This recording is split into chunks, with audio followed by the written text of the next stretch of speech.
You might have seen my unboxing video, which I think looks gorgeous. You know, this new iMac with new colors is pretty exciting. But then here what you're seeing is that I am reinstalling macOS Big Sur, and I went through a lot of hassle just to reach this stage.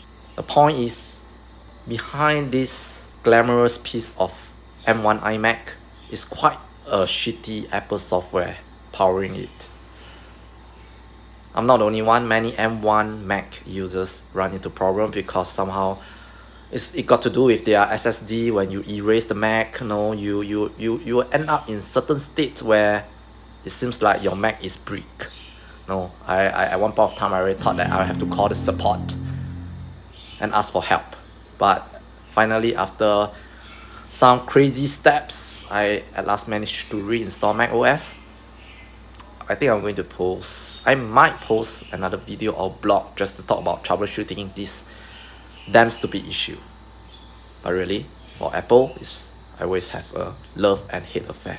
Their APFS also caused me a lot of problems when they were first released, and now this. So Apple software is shitty.